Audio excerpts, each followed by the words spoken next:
တခါတလေကြာရင်ဘာအကြောင်းပြချက်မှမရှိပဲအားအင်ကုန်သွားတယ်လို့ခံစားဖို့ပါလားတခြားသူတွေအတွက်တာမန်လို့ထင်ရတဲ့မနက်ခင်းမှာအိယာထားဖို့ကိစ္စကတင့်အတွက်တောင်တလုံးကိုတက်နေရတယ်လို့မျိုးပင်ပန်းခက်ခဲနေတတ်ပါတယ်ဘေးပဝန်းကျင်ကလူတွေကစိတ်ကမကြနဲ့အားတင်းထားလို့ပြောနေပြီမဲ့တင့်ရင်ထဲမှာတော့ကဘာပြတ်နေတယ်လို့ခံစားနေရတာမျိုးပါအကယ်၍တင်အဲ့လိုခံစားနေတယ်ဆိုရင်တခုတော့သိထားပေးပါတင်ဟာအတုံးမကြတဲ့သူမဟုတ်ပါဘူးတင်ဟာစိတ်ပင်ပန်းနေုံတတ်ပါပဲဒီနေ့ဗီဒီယိုမှာတော့ဒီလိုအမောင်ထုတဲ့ကနေဘလို့ပြန်ထွက်လာမလဲဆိုတာကိုအတူတူရှာဖွေသွားကြပါမယ်အားလုံးမင်္ဂလာပါခင်ဗျာကျွန်တော်တို့ဟာခန္ဓာကိုယ်ကျန်းမာဖို့အတွက်အစားအသောက်ရွေးချယ်စားကြတယ်အားကစားလုပ်ကြတယ်ဒါပေမဲ့ကျွန်တော်တို့ရဲ့ဘဝတစ်ခုလုံးကိုထိန်းချုပ်မောင်းနှင်နေတဲ့စိတ်ကျန်းမာရေးကိုတော့မေ့လော်နေတတ်ကြတယ်စိတ်ကျန်းမာရေးဆိုတာစိတ်ဝေဒနာခံစားရမှကြိုးစားရမှာမဟုတ်ပါဘူးနေ့စဉ်ဘဝရဲ့ပျော်ရွှင်မှုနဲ့အောင်မြင်မှုအတွက်အခြေခံအကျဆုံးအစိတ်ပိုင်းဖြစ်ပါတယ်ဒီနေ့မှာတော့ကျွန်တော်တို့ရဲ့စိတ်အခြေအနေကနေ့စဉ်ဘဝပေါ်မှာဘလို့တက်ရောက်နေသလဲပြီးတော့စမတ်ကြကြနဲ့ဘလို့ပြန်လဲကုစားမလဲဆိုတဲ့နီးလန်းကောင်းတွေကိုအသေးစိတ်သင်ပြပေးသွားမှာဖြစ်ပါတယ်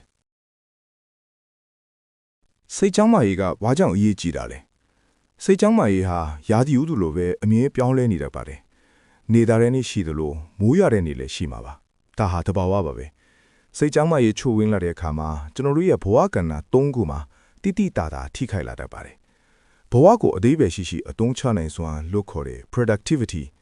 ကျွန်တော်တို့ရဲ့စိတ်ချမ်းသာရေးထိခိုက်လာတဲ့အခါမှာတော့အတိဆုံးပြောင်းလဲမှုကတော့ productivity လို့ခေါ်တဲ့ဘဝကိုအသေးပဲရှိရှိအသုံးချနိုင်စွမ်းကျဆင်းလာတာပါပဲအရင်ကဆိုရင်တင်ဟာအလုပ်တွေကိုတက်ကြွစွာလူနိုင်ခဲ့တယ်စိတ်ကူးတစ်တွေထက်ခဲ့တယ်တနေတာကိုအစီအစဉ်ကြခက်တန်းနိုင်ခဲ့တယ်ဒါပေမဲ့စိတ်ပင်ပန်းလာတဲ့အခါမှာတော့အရာအားလုံးကပြောင်းပြန်ခဲ့သွားပါတယ်ပထမဆုံးလက္ခဏာကတော့အာယုံစိုက်လို့မရတော့တာပါပဲစာအုပ်တအုပ်ကိုဖတ်နေပေမဲ့စာမျက်နှာကိုသာကြည့်နေမိတယ်အဓိပ္ပာယ်ကခေါင်းထဲမဝင်တော့ဘူးအလုပ်တစ်ခုကိုစလုပ်ဖို့ကြိုးစားပေမဲ့စိတ်ကဟိုရောက်ဒီရောက်နဲ့ဘာကိုမှအဆုံးတတ်တော့မလုပ်နိုင်တော့ပါဘူးဒါကြောင့်ဘာဖြစ်လာသလဲဆိုတော့အလုပ်တွေပုံလာတာပါပဲအရင်ကအချိန်တိုအတွင်းပြီးခဲ့တဲ့အလုပ်လေးတွေကအခုတော့တောင်ကြီးတစ်လုံးလိုရှေ့မှာပုံနေတယ်အဲ့ဒီလိုအလုပ်တွေပုံလာလေလေစိတ်ဖိစီးမှုကပိုများလာလေလေပိုပြီးတော့လေအလုံးမလုပ်ချင်နေလေထဲလာပါတယ်ဒါဟာကြာရှုံးမှုမဟုတ်ပါဘူးတင်းရအုံနောက်ကစီးကုန်းနေတဲ့အင်ဂျင်တစ်ခုလိုရုန်းကန်နေရတာပါဘာလို့လဲအမားမယွန်းယွန်းဖြစ်လာတာပါပဲတာမန်ချိန်မှာမမှားတဲ့အသိငွာကိစ္စလေးတွေမှာအမှားတွေလုပ်မိလာတယ်အဲ့ဒီအမှားတွေကြောင့်ကို plan အပြစ်ကန်တယ်စိတ်ပြတ်တယ်အဲ့ဒီကနေစင်ငါဟာအတုံးမကျတဲ့သူပဲဆိုတဲ့အတွေးတန်တရာတွေရောက်သွားပါတယ်တကယ်တော့ဒါဟာတင်အစွမ်းမရှိတော့တာမဟုတ်ပါဘူးတင်ရဲ့စိတ်ချမ်းသာရေးကအချက်ပဲခေါင်းမုံတီးနေတာပါဘဝကိုအဓိပ္ပာယ်ရှိရှိအသုံးချနိုင်စွမ်းလို့ခေါ်တဲ့ productivity ဆိုတာအမြဲတမ်းရာခိုင်နှုန်းပြည့်နေရမယ်လို့ဘယ်သူမှမသတ်မှတ်ထားပါဘူးစက်ရုပ်တွေတော့ maintenance ပြုပြင်ထိန်းသိမ်းမှုလိုအပ်ရင်သွေးသားနဲ့တိဆောက်ထားတဲ့တင့်ရဲ့စိတ်ကလည်းပြန်လေကုစားဖို့အချိန်လိုတာဟာအဆန့်မဟုတ်ပါဘူးအလုပ်တွေမပြီးလို့ကိုအဖြစ်တင်နေမှအကြငါစိတ်ကအနားယူဖို့တောင်းဆိုနေပြီပဲလို့အတိမတ်ပြပေးလိုက်တာကအောင်မြင်မှုစီပြန်သွားဖို့ပထမဆုံးခြေလောင်းဖြစ်ပါတယ်နောက်ထပ်ကျွန်တော်တို့သတိမထားမိပဲဖြစ်တတ်တဲ့အချက်ကတော့ငွေကြေးစီမံခန့်ခွဲမှုပါပဲစိတ်ချမ်းသာရေးနဲ့ပတ်စံနဲ့ဘာဆိုင်လူလဲလို့မေးစရာရှိပါတယ်တကယ်တော့အများကြီးဆိုင်ပါတယ်ကျွန်တော်တို့စိတ်ဖိစီးမှုတွေအများများလာတဲ့အခါဒါမှမဟုတ်ရင်ထဲမှာဟာတာတာကြီးထင်နေပြီးဝမ်းနဲလာတဲ့အခါမှာအဲ့ဒီစိတ်တန်ရာကိုကုစားဖို့အတွက်ယာယီဖြည့်ဆည်းတစ်ခုကိုရှာတတ်ကြပါတယ်အဲ့ဒါကတော့ emotional spending လို့ခေါ်တဲ့စိတ်ခံစားချက်ကြောင့်အလုံးအကျွမ်းငွေတုံမိကျွမ်းပါပဲဘာဖြစ်လို့လဲဆိုတော့ပစ္စည်းအသစ်တစ်ခုခုကိုဝယ်လိုက်တဲ့အချိန်မှာဒါမှမဟုတ် online ကနေ order တစ်ခုမှာလိုက်တဲ့အချိန်မှာကျွန်တော်တို့အုံနောက်ထဲကနေ dopamine ဆိုတဲ့ပျော်ရွှင်မှုဟော်မုန်းလေးခဏတာထွက်လာလို့ပါပဲအဲ့ဒီခဏတာပျော်ရွှင်မှုလေးကိုလိုချင်လို့မလိုအပ်တဲ့ပစ္စည်းတွေကိုအလွန်ကျွမ်းဝယ်ယူမိတတ်ကြပါတယ်ဒါလေးဝယ်လိုက်ရင်ငါစိတ်ချမ်းသာတော့မှာပါဆိုတဲ့အတွေးနဲ့ဝယ်လိုက်ပေမယ့်အဲ့ဒီပျော်ရွှင်မှုကမိနစ်ပိုင်းနာရီပိုင်းပဲခံပါတယ်အထုပ်လဲရောက်ရောပတ်စံလဲကုန်ရောစိတ်ဖိစီးမှုကအရင်ကထက်ပိုဆိုးသွားတတ်ပါတယ်ဘာဖြစ်လို့လဲဆိုတော့မလိုအပ်ပဲထုံးမိလိုက်တဲ့အတွက်နောက်ဆက်တွဲငွေကြီးအခက်အခဲကတင့်ကိုထပ်ပြီးဖိစီးစေပြန်လို့ပါပဲ ဒါဟာစိတ်ထဲမှာလိုအပ်နေတဲ့အရာတစ်ခုကိုအစားအစာနဲ့ဖြစ်စေပစ္စည်းဝယ်ယူမှုနဲ့ဖြစ်စေအစားထိုးပြီးအတင်းအချက်ဖြည့်ဆည်းဖို့စ조사နေတာပဲဖြစ်ပါတယ်။ဒါကြောင့်သင်စိတ်ညစ်နေတဲ့အချိန်မှာ online shopping application တွေကိုဖွင့်ကြည့်တာမျိုး shopping mall တွေတွားတာမျိုးကိုတတိထားပြီးဆင်ခြင်သင့်ပါတယ်။ကိုပြန်မေးကြည့်ပါ။ငါဒါကိုတကယ်လိုအပ်လို့ဝယ်တာလား။ဒါမှမဟုတ်ငါရဲ့စိတ်မသက်သာမှုကိုဖျောက်ဖျက်ခြင်းလို့ဝယ်တာလားဆိုတာကိုပါ။စိတ်ရဲ့နာကျင်မှုကိုပစ္စည်းဝယ်တာနဲ့ကုစားလို့မရပါဘူး။ငွေကြေးကိုစနစ်တကျထိန်းသိမ်းနိုင်ခြင်းဟာသင်ရဲ့စိတ်ကျန်းမာရေးကိုတစ်ဖက်လမ်းကနေတညီအောင်ကူညီပေးနိုင်တဲ့အခြေခံအုတ်မြစ်တစ်ခုဖြစ်ပါတယ်။ လူမှုဆက်ဆံရေးကကျွန်တော်တို့နောက်ဆုံးဆွေးနွေးချင်တဲ့အချက်ပါပဲစိတ်ချမ်းသာရေးချွတ်ရွေးလာတဲ့အခါကျွန်တော်တို့ရဲ့နှလုံးသားတကားတွေကအလိုလိုနေရင်ပိတ်သွားတတ်ပါတယ်ပထမဦးဆုံးဖိလစ်ရှိတာက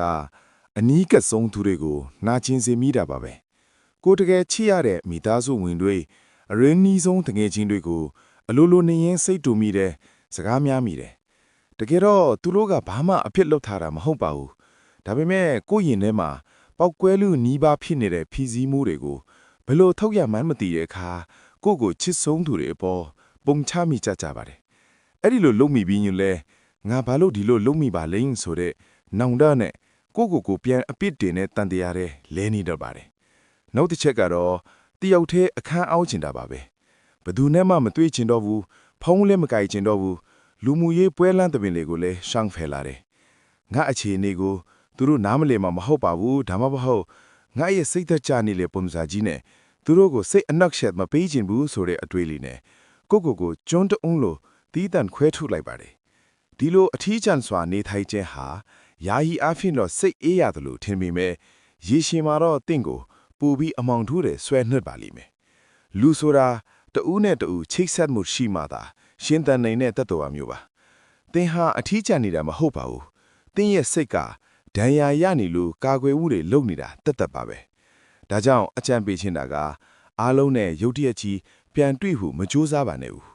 သင်ယုံကြည်တဲ့သူတယောက်တည်းကိုပဲဖြစ်စိတ်နဲ့ပင်ပန်းနေတယ်လို့ရိုးတသားရင်ဖွင့်ကြည့်ပါအကူအညီတောင်းတာဟာအားနဲ့တာမဟုတ်ပဲလူသားဆန်တာပါသင်ကိုတကယ်ချစ်တဲ့သူတွေကသင်ရဲ့ပြည့်စုံမှုကိုပဲချစ်တာမဟုတ်ပါဘူးသင်ရဲ့အားနည်းချက်တွေနဲ့အတူသင်ဘေးမှာရှိနေခြင်းကြတာပါစိတ်ဖိစီးမှုကိုဖြစ်စေတဲ့ခေတ်သစ်ရန်သူများအခုခေတ်မှာကျွန်တော်တို့ကိုပိုပြီးစိတ်ပင်ပန်းစေတဲ့အချက်နှစ်ချက်ရှိပါတယ်။ Social Media ရဲ့ထောင်ချောက်တခြားသူတွေရဲ့အကောင်းဆုံးနောက်ချက်ကျွန်တော်တို့အားလုံးနေ့စဉ်ရက်ဆက်တတိမထားမိပဲကြာရောက်နေတဲ့ထောင်ချောက်တစ်ခုအကြောင်းပြောပြချင်ပါတယ်။အဲ့ဒါကတော့ Social Media ရဲ့ထောင်ချောက်ပါပဲ။မနက်မိုးလင်းလို့ဖုန်းကိုဖွင့်လိုက်တာနဲ့ကျွန်တော်တို့မြင်တွေ့ရတာတွေကဘာတွေလဲ။သူများတွေနိုင်ငံခြားခရီးထွက်နေတာသူများတွေကားသွတ်ဝယ်တာသူများတွေအလုပ်မှာယာရူးတက်လို့အောက်ဝဲခံနေကြတာစတဲ့ပြီးပြီစုံနေတဲ့ဘဝပုံရိပ်တွေကိုပဲမြင်နေရပါတယ်။အဲ့ဒီအခါမှာကျွန်တော်တို့ရဲ့စိတ်ကအလိုလိုရင်း social comparison ဆိုတဲ့လူမှုရေးအရာနှိုင်းယှဉ်စီဆိုတဲ့အစိတ်အတောက်ထဲကိုကျဆင်းသွားပါတယ်။ကျွန်တော်တို့ဟာတခြားသူတွေရဲ့ highlight reel လို့ခေါ်တဲ့သူတို့ဘဝရဲ့အကောင်းဆုံးအခိုက်အတန့်တွေကိုကြည့်ပြီးကိုယ့်ဘဝရဲ့ behind the scenes လို့ခေါ်တဲ့ကွယ်ရာကခတ်ခဲရုန်းကန်နေရတဲ့အပိုင်းတွေနဲ့တွားပြီးနှိုင်းယှဉ်မိပါတယ်။သူများတွေဒီအရွယ်မှာအောင်မြင်နေချိန်မှာငါကတော့ဒီလိုပဲလားဆိုတဲ့အတွေးတွေကစိတ်ကိုအစိတ်အတောက်ဖြစ်စေပါတယ်။ဒါပေမဲ့တခုတတိထားဖို့က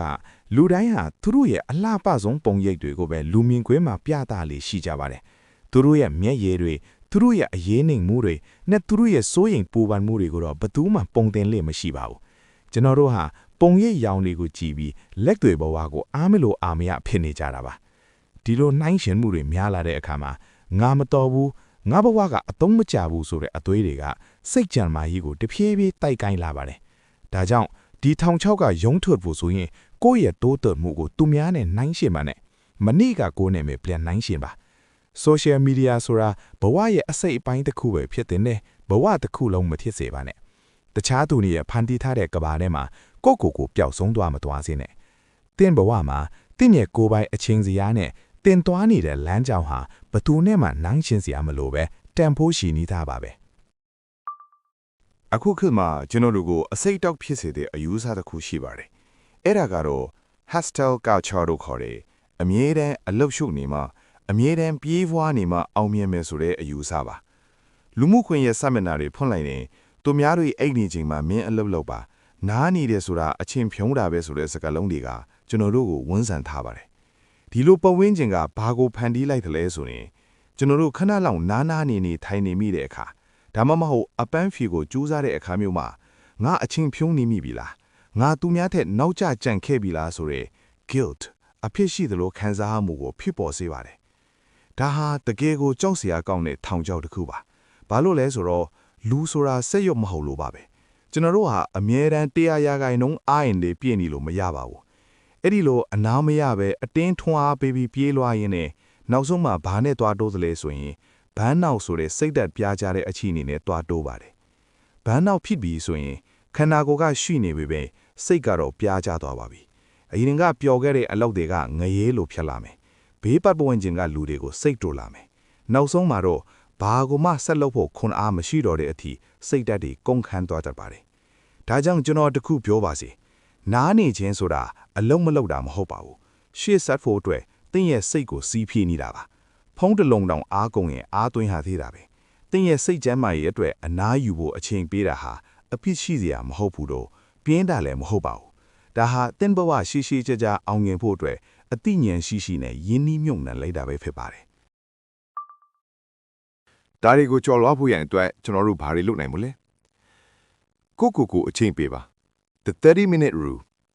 ဒီပြဿနာတွေအားလုံးကိုကြော်လွှားဖို့ရန်အတွက်ကျွန်တော်ပေးချင်တဲ့ပထမဆုံးနဲ့အထီးရောက်ဆုံးနည်းလမ်းကတော့ကိုအချိန်ပြန်ပေးဖို့ပါပဲကျွန်တော်ဒါကို The 30-minute rule မိနစ်30စီးမြင့်လို့ခေါ်ပါတယ်ကျွန်တော်တို့ဟာတနေ့တာလုံးမှာသူတစ်ပါးရဲ့လူအပ်ချက်တွေအလုတ်ကတာဝန်တွေ social media ပေါ်ကအသံပလန်တွေကိုဖြည့်ဆည်းပေးနေရင်လည်းအချိန်ကုန်ဆုံးနေကြတာပါကိုယ့်ရဲ့စိတ်ဝိညာဉ်နဲ့စကားပြောဖို့အချိန်ဆိုတာမရှိသလောက်အောင်ရှားသွားပါပြီစဉ်းစားကြည့်ပါသင်ရဲ့ phone battery ကုန်သွားရင်အားတွင်းဖို့သင်မမေ့ပါဘူးဒါဆိုရင်သင်ဘဝရဲ့ engine ဖြစ်တဲ့သင်ရဲ့စိတ် battery ကုန်နေတာကိုဘာလို့အားပြန်မတွင်ပဲပစ်ထားတာလဲဒီနေ့ကစပြီးတနည်းကိုအနည်းဆုံးမိနစ်30ခန့်ကိုယ့်အတွေ့ကိုတီးတဲ့အချိန်ဖယ်ထားပေးပါဒီအချိန်တွင်းမှာအရေးကြီးဆုံးအချက်ကဖုန်းနဲ့အင်တာနက်အားလုံးကိုပိတ်ထားဖို့ပါပဲ digital အစိတ်အတောက်တွေကနေခဏတာကင်းစင်သွားပါစေဒီမိနစ်30မှာသင်ဘာလုပ်မလဲစာဖတ်ပါဘ ഹു တုတရတာတဲ့စာမျက်နှာတွေကြားထဲမှာစိတ်ကိုအနားယူစေဖို့ဖြစ်ပါတယ်တချင်းနာထောင်မှာစကလုံးတွေမပါတဲ့ဒူရီတာတန်တွေဒါမှမဟုတ်ခအေးအေးတချင်းလေးတွေကသင်အုံနောက်ကိုအနားရစေပါတယ်တရားထိုင်မှာသို့မဟုတ်ငင်းလေးထိုင်ပါဘာအလုပ်ကမှမလုပ်ဖဲဘာကမှမတွေးပဲကိုယ့်ရဲ့ထွက်လေဝင်းလေကိုပဲတတိပြုကြည့်ပါဒါဟာရှုပ်ဖွေးနေတဲ့စိတ်အရှုပ်အထွေးတွေကိုအတခုချင်းစီပြန်ဖြည့်ပေးနေတာပါတချို့ကပြောကြလိမ့်မယ်ကျွန်တော်မှမိနစ်30တောင်အချိန်မအားဘူးတဲ့တကယ်တော့လူတိုင်းမှာအချိန်ရှိပါတယ်ကျွန်တော်တို့ဟာဖုန်းသုံးဖို့အချိန်ပေးနိုင်ရင်ကိုယ်စိတ်ကိုကူးတာဖို့လည်းအချိန်ပေးရမှာပါဒီမိနစ်30ဟာအချိန်ဖြုံးတာမဟုတ်ပဲကြံတဲ့23ရာနိုင်ခွဲကိုပိုပြီးကြမ်းကြမ်းမာမာနဲ့ဖြတ်တန်းနိုင်ဖို့အတွက်စိတ်ရဲ့ဘက်ထရီကိုအားပြန်တွဲနေတာဖြစ်ပါတယ်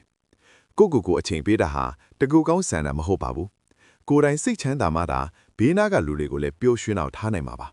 ဒါကြောင့်ဒီနေ့ကစပြီးမိမိကိုအချိန်ပေးတဲ့အလေ့အကျင့်ကိုမဖြစ်မနေစတင်လိုက်ကြရအောင်ဗျာအသေးမွအောင်မြင်မှုတွေကိုဂုဏ်ပြုပါကျွန်တော်တို့စိတ်ဓာတ်ကျနေတဲ့အခါဒါမှမဟုတ်စိတ်ဖြစ်စီမှုတွေများနေတဲ့အခါရှေ့မှာရှိနေတဲ့အလုပ်ကြီးတွေကိုကြည့်ပြီးငါဓာတ်ဒီအကုန်ဘလို့လုံနိုင်မှာလဲဆိုတဲ့စိုးရိမ်စိတ်နဲ့အာရင်ဒီကုန်ခန်းသွားတယ်ပါပဲအဲ့ဒီအခါမှာကျွန်တော်ဖေးချင်တဲ့အကြံပြုချက်ကတော့အလုပ်ကြီးတွေကိုခဏမေ့ထားလိုက်ပါဆိုတာပါပဲကျွန်တော်တို့ရဲ့ဦးနောက်ကအောင်မြင်မှုတစ်ခုရတိုင်းမှာဒိုပမင်းလို့ခေါ်တဲ့ပျော်ရွှင်မှုနဲ့ကျေနပ်မှုကိုပေးစွမ်းတဲ့ဟော်မုန်းတစ်မျိုးကိုထုတ်လွှင့်တယ်အဲ့ဒီအောင်မြင်မှုကကုမ္ပဏီတစ်ခုထောင်လိုက်တာပဲဖြစ်ဖြစ်အိယာသိမ်းလိုက်တာပဲဖြစ်ဖြစ်ဦးနောက်ကတော့အောင်မြင်မှုလို့ပဲသတ်မှတ်ပါတယ်ဒါကြောင့် to do list လေးဆောက်လုပ်ကြည့်ပါဒါပေမဲ့အဲ့ဒီ list ထဲမှာကဘာကြီးကိုကဲတင်ဖို့တွေတွားမရေးပါနဲ့အလွန်ရိုးရှင်းတဲ့အသေးအမွှာလေးတွေကနေစရေးပါဒီနေ့မနက်အိယာသိမ်းမယ်မျက်နှာသက်သွားတိုက်မယ်ရင်ငွားခွင်းတောက်မယ်30မိနစ်လောက်လမ်းလျှောက်မယ်ဆိုပြီးဒီလိုအသေးအမွှာလေးတွေကိုရေးချပြီးလှုပ်ပြီးသွားတဲ့အခါခဲရန်လေးနဲ့ချစ်ထုတ်လိုက်ပါအဲ့ဒီလိုချစ်ထုတ်လိုက်တဲ့အခိုက်အတန့်မှာတင့်အုံတော့ကဟေးငါတခုတော့လုံနိုင်သွားပြီဆိုတဲ့အချက်ပြားကိုပေးပါတယ်ဒါဟာတင့်ကိုစိတ်ကြည်နမှုရစီုံတင်ပကနောက်တဲ့အလုပ်တစ်ခုကိုဆက်လုပ်ဖို့အတွက်ယုံကြည်မှုအနှဲငယ်ကိုပါမွေးဖွားပေးလိုက်တာပါကျွန်တော်တို့ဟာတောင်တလုံးကိုတက်တဲ့အခါထိတ်ဆုံးကိုပဲကြည်နေရင်မောသွားနေပါတယ်ဒါပေမဲ့ ကိုချေလန်တလန်းချင်းစီကိုပဲကြည့်ပြီးလျှောက်မယ်ဆိုရင်တော့မတိမတာနဲ့တောင်တိုက်ကိုရောက်သွားပါလိမ့်မယ်ဘဝဆိုတာလည်းဒီလိုပါပဲဒီနေ့မှာတင်အိယာထနိုင်ခဲ့တယ်ရေတစ်ခွက်တောက်နိုင်ခဲ့တယ်ဆိုရင်ပဲဒါဟာအောင်မြင်မှုပါပဲကိုအပစ်တင်နေမယ့်အစားဒီလိုအောင်မြင်မှုအသေးစားလေးတွေကိုဂုဏ်ပြုပေးပါအဲ့ဒီအသေးအမွှားလေးတွေကနေစူးစီးလိုက်တဲ့အာရင်တွေကပဲတင့်ကိုအမှောင်တောက်ထဲကနေပြန်လဲဆွဲတင်ပေးသွားမှာပါဖြစ်ပါတယ် ကျွန်တော်တို့မြန်မာလူမျိုးတွေမှာအာနာတတ်တဲ့စိတ်ကအမြင့်တွယ်နေပါတယ်အဲ့ဒီအာနာမှုကပဲတခါတလေမှာကျွန်တော်တို့ရဲ့စိတ်ကြမ်းမာရေးကိုအစိတ်တောက်ချစ်စေတတ်ပါတယ်ကျွန်တော်အလေးနဲ့ပြောချင်တဲ့အချက်တစ်ခုရှိပါတယ်အဲ့ဒါကတော့ညင်းဆိုတတ်ခြင်းရဲ့စွမ်းနာပါပဲစဉ်းစားကြည့်ပါတင်မှာလုံးเสียအလုပ်တွေပုံနေပြီစိတ်ကလည်းပင်ပန်းနေပြီအဲ့ဒီအချိန်မှာတယောက်ကအကူကြီးတောင်းလာတာဒါမှမဟုတ်အလုပ်တစ်ခုထပ်ပေးလာတယ်တင်ဟာကို့အခြေအနေကိုသိပေမဲ့အာနာလူဆိုတဲ့စကားတစ်ခုနဲ့လက်ဆန်လိုက်ပြီလေအဲ့ဒီအခါမှာဘာဖြစ်သွားသလဲဆိုရင်တင်ဟာတစ်ဖက်လူကို yes လို့ပြောလိုက်ပေမဲ့တင်ရဲ့စိတ်ငြင်းချမ်းမှုကိုတော့ no လို့ပြောလိုက်တာပါပဲအာနာလူလက်ခံလိုက်တဲ့အလုပ်တိုင်းမနိုင်ဝန်တိုင်းဟာတင်ရဲ့စိတ်ငြင်းချမ်းမှုကိုပေးဆက်လိုက်ရတာဖြစ်နိုင်ပါတယ်တင်ဟာလူတိုင်းကိုလိုက်ပြီးစိတ်ချမ်းသာအောင်ထားလို့မရပါဘူးကိုမှမရှိတဲ့အာရင်တွေကိုသူများအတွက်ထုတ်သုံးရင်နောက်ဆုံးမှတင်ဟာဘာနောက်ဖြစ်ပြီးလဲကျသွားမှလိမ့်မယ်မနိုင်ဝန်တွေကိုညင်းဆိုတာဟာရိုင်းစားတာမဟုတ်ပါဘူး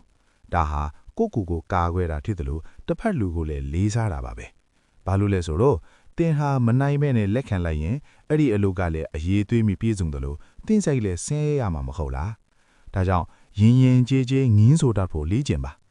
ကျွန်တော်ဒါကိုကူညီခြင်းပေမဲ့အခုလောလောဆယ်မှာကျွန်တော်မှအလုပ်တွေများနေလို့ကူညီမနိုင်သေးပါကိုခွင့်လွှတ်ပါဆိုတာမျိုးကတင်းရဲ့ရိုးသားမှုနဲ့တန်ဖိုးကိုဖော်ပြတာပါတတိယပါတင်းရဲ့အာရင်ဟာအကန့်အသတ်ရှိပါတယ်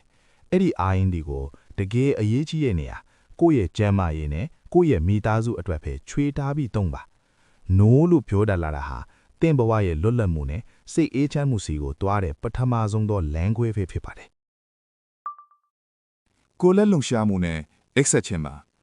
ကျွန်တော်တို့စိတ်ညစ်နေတဲ့အခါဒါမှမဟုတ်စိတ်ဖိစီးမှုတွေများနေတဲ့အခါအခန်းထဲမှာပဲအောင်းနေပြီးအတွေးတွေထဲမှာနစ်မျောနေတတ်ကြပါတယ်ဒါပေမဲ့အဲ့ဒီလိုအချိန်မျိုးမှာအထီးရောက်ဆုံးနီလန်တစ်ခုကတော့စိတ်ကပင်ပန်းနေရင်ခန္ဓာကိုယ်ကိုလှုပ်ရှားပေးဖို့ပါပဲ။ဘာကြောင့်လဲဆိုတော့ကျွန်တော်တို့ရဲ့စိတ်နဲ့ခန္ဓာကိုယ်ဟာတစ်ဆက်တည်းထနေလို့ပါ။တင်လန်းလျှောက်လိုက်တာဒါမှမဟုတ်ကိုယ်လက်လှုပ်ရှားမှုတစ်ခုခုလုပ်လိုက်တဲ့အခါတင်အုံနောက်ထဲကနေ endorphins လို့ခေါ်တဲ့စိတ်ကိုကြည်လင်လန်းဆန်းစေတဲ့ဓာတ်ပစ္စည်းတွေထွက်လာပါတယ်။10မိနစ်လောက်လန်းလျှောက်လိုက်တာဟာတင်ရင်ထဲမှာပိတ်လောင်နေတဲ့အပူတွေကိုရော့ကြစေအောင်တင်မကဘူး။ရှုပ်ထွေးနေတဲ့အတွေးတွေကိုပါရှင်းလင်းသွားစေမှာပါ။အပြင်ထွက်ပြီးတဘာဝလေကောင်းလေတန့်ရှူလိုက်တာက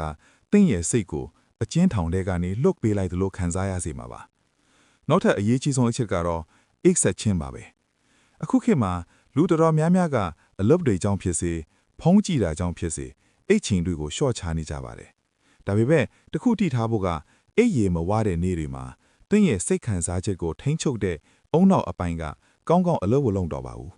ဒါကြောင့်အိတ်ရေပြတ်တဲ့နေ့တွေမှာပိုပြီးစိတ်တိုလွယ်တာပိုပြီးဝမ်းနယ်လွယ်တာတွေထက်လာတာပါအိတ်ဆက်ခြင်းဟာအကောင်းဆုံးတဘာဝကုသမဲ့ natural therapy ပါပဲသင်အိပ်ပျော်နေတဲ့အချိန်မှာသင်အောင်နောက်ကတနေ့တာလုံးခံစားခဲ့ရတဲ့စိတ်ဒဏ်ရာတွေကိုပြုပြင်ပေးတယ်မလိုအပ်တဲ့အမိုက်တွေကိုရှင်းထုတ်ပေးတယ်အိပ်ရေဝဝအိပ်လိုက်ခြင်းဟာနောက်တစ်နေ့မနက်မှာပြဿနာတွေကိုရင်ဆိုင်ဖို့အတွက်စိတ်သက်ခွန်အားအသစ်တွေကိုပေးစွမ်းပါတယ်ဒါကြောင့်ကိုချစ်တယ်ဆိုရင်စိတ်ပင်ပန်းနေတဲ့အခါအတင်းမသုံးလောက်ပါနဲ့ခန္ဓာကိုယ်ကိုနည်းနည်းလှုပ်ရှားပေးပါပြီးတော့အိပ်ရေဝဝအိပ်လိုက်ပါဒါဟာငွေကုန်ကြေးကြမရှိပဲတင့်စိတ်ကိုအမြန်ဆုံးပြန်လဲကျန်းမာလာစေမယ့်နီလန်ကောင်းနေပါပဲရင်ဖွင့်တိုင်ပင်မှာကျွန်တော်နောက်ဆုံးပြောပြချင်တဲ့အရေးကြီးဆုံးအချက်ကတော့ရင်ဖွင့်တိုင်ပင်ဖို့ပါပဲကျွန်တော်တို့တော်တော်များများဟာငါးပြဿနာကငါးဘာသာဖြေရှင်းရမှာပါသူများကိုသွားပြောရင်ငါ့ကိုအားနည်းတယ်လို့ထင်ကြမှာလားဆိုတဲ့အတွေးတွေနဲ့စိတ်ထဲမှာအကုန်သိမ့်ထားတတ်ကြပါတယ်ဒါပေမဲ့တခုသိထားပေပါတင့်ရဲ့ရင်ပတ်ကအမိုက်ပုံးမဟုတ်ပါဘူးမကောင်းတဲ့ခံစားချက်တွေကိုအကြာကြီးသိမ့်ထားရင်အဲ့ဒီအရာတွေကတင့်ကိုအတွင်းကနေတခေးပြေးတိုက်စားလာပါလိမ့်မယ်စိတ်ထဲမှာအကုန်သိမ့်မထားပါနဲ့တင်ယုံကြည်ရတဲ့တငယ်ချင်းတယောက်ထစ်တဲ့တင့်ကိုနားလဲပေးမဲ့မိသားစုဝင်တယောက်ကိုထစ်ငါအခုတလောစိတ်တွေအယမ်းလေးလက်နေလဲလို့ရိုးသားသားစကားပြောကြည့်ပါတခါတလေမှာပြဿနာကိုတစ်ဖက်လူကချက်ချင်းဖြေရှင်းမနေနိုင်လေုံလဲကိုယ့်ရင်ထဲကအပူတွေကိုအပြင်ထုတ်လိုက်တာနဲ့တင်ရင်ထဲမှာအများကြီးပေါ့ပါသွားတာကိုသင်ခံစားရပါလိမ့်မယ် အကယ်၍ဘေးပတ်ဝန်းကျင်မှာရင်ဖွင့်ဖို့လူမရှိဘူးလို့ခံစားရတယ်ဒါမှမဟုတ်တင်းလက်ခံစားချက်တွေကပိုပြီးနဲ့နဲနေလေဆိုရင်တော့ကျွမ်းကျင်တဲ့နှစ်သိမ့်ဆွေးနွေးသူတွေဒါမှမဟုတ်စိတ်ချမ်းသာရေးပညာရှင်တွေနဲ့စကားပြောပါဒီနေရာမှာကျွန်တော်အလေးနဲ့ပြောချင်တာကကျွမ်းကျင်တဲ့လူနဲ့တိုင်ပင်တာဟာယူဆွတ်တာမဟုတ်ဘူးလို့အားနေတာလည်းမဟုတ်ပါဘူးဒါကကိုယ်ဘဝကိုအကောင်းဆုံးရှေ့ဆက်ခြင်းတဲ့တတိရှိမှုပဲဖြစ်ပါတယ်ကမ္ဘာပေါ်ကအောင်မြင်ဆုံးလူသားတွေပါမှာသူတို့ကိုလမ်းညွှန်ပေးမဲ့လူနားထောင်ပေးမဲ့လူတွေရှိကြပါအမောင်ထဲမှာတယောက်တည်းလမ်းလျှောက်နေရတာပင်ပန်းပါတယ်မိရိုင်လေးကင်ထားတဲ့လူတယောက်ကိုကျွန်တော်နဲ့အတူလမ်းလျှောက်ပေးပါလို့အကူအညီတောင်းတာဟာရှက်စရာမဟုတ်ပါဘူးတင်းရဲ့စကားလုံးတွေကတင့်ကိုပြန်လဲကုစားပေးနိုင်ပါတယ်ဒါကြောင့်စိတ်ထဲမှာအကုန်ပိတ်မထားပါနဲ့အတွင်ကိုထုတ်လွှတ်လိုက်ပါတင်းဟာအသေးကျက်နေတာမဟုတ်ပါဘူးတင့်ဘေးမှာနားထောင်ပေးမဲ့လူတွေအများရှိနေပါတယ်ဘဝဆိုတာအမြဲတမ်းဖြောင်ရွှေ့မနေပါဘူးအနိုင်အမြင့်တွေရှိနေတာကပဲကျွန်တော်တို့ကိုပိုးပြီးကြံခိုင်းတဲ့လူတယောက်ထစ်လာအောင်ထွေးပေးနေတာပါအကယ်၍တင်းရဲ့စိတ်ပင်ပန်းချက်ကရက်သက်ပန့်တဲ့ကြော်ပြီးဆိုးရွားလာခဲ့ဆိုရင်တော့ကျွမ်းကျင်တဲ့ဆရာဝန်တွေနဲ့ပြတာကိုဘယ်တော့မှရှက်စရာမလိုပါဘူးကိုဂယူးဆိုင်တာဟာအားနေတာမဟုတ်ဘဲနဲ့အလွန်တတိရှိတဲ့လိုရပ်ဖြစ်ပါတယ်တင်းရဲ့စိတ်ကြမ်းမာရေးကတင်းရဲ့အကြီးမားဆုံးပေါ်ပိုင်ဆိုင်မှုပါဒီဗီဒီယိုလေးကတင်းရဲ့တို့ခွန်အားတစ်ခုဖြစ်တယ်အကျိုးရှိတယ်ဆိုရင် like လုပ်ပေးဖို့မမိပါဘူးနော်တင်ပေါ့ဝင်ကျင်မှာစိတ်ပင်ပန်းနေတဲ့တငယ်ချင်းတွေရှိရင်လည်းသူတို့ကိုခွန်အားထည့်စေဖို့ဒီဗီဒီယိုလေးကို share ပေးလိုက်ပါအောင်ပြီးတော့တင်းအနေနဲ့စိတ်ဖိစီးလာခဲ့တဲ့အခါမှာဘလို့နီးလန်းတွေနဲ့ဖြေဖြောက်လေးရှိတယ်လဲဆိုတာကိုလည်းတခြားလူတွေပါသိအောင် comment မှာရေးပေးခဲ့ပါအောင်နော်နောက်ထပ်စိတ်ခွန်အားဖြည့်ပြတဲ့အကြောင်းအရာတွေကိုဆက်လက်ကြည့်ရှုဖို့ကျွန်တော်ရဲ့ channel ကို subscribe လုပ်ထားပေးပါအားလုံးပဲစိတ်ချမ်းသာကိုယ်ကျန်းမာရှိကြပါစေနောက်ဗီဒီယိုမှာပြန်တွေ့ပါမယ်